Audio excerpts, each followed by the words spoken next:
U.S. President Joe Biden boarded Air Force One outside Washington Wednesday for a flight to Japan. He is participating in the Group of Seven Leaders Summit, or G7 meetings there starting Friday.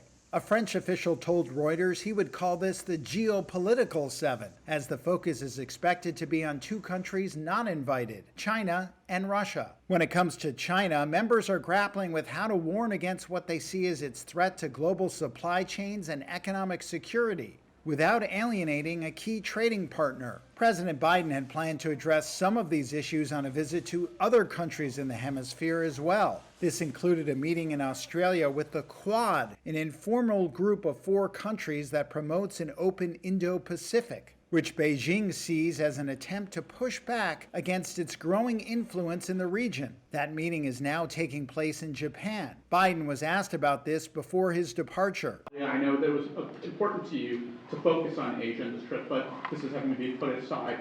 Is this almost a win for China? No, because we're still meeting, we still have 4 good allies.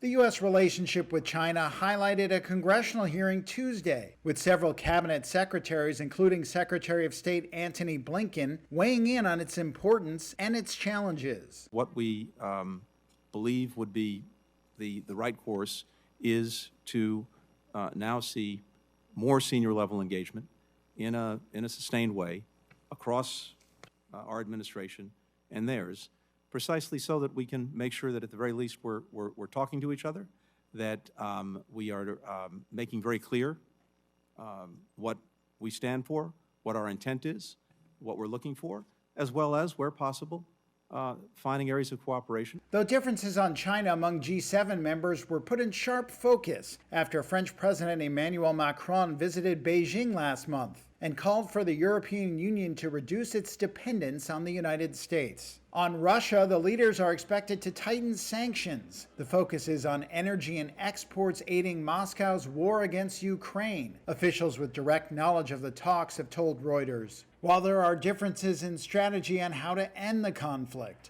the United States doesn't want to talk about a diplomatic path forward until it sees how the spring military offensive plays out, officials have said, even as its European allies want it to have a diplomatic solution in hand. The G7 talks wrap up Sunday.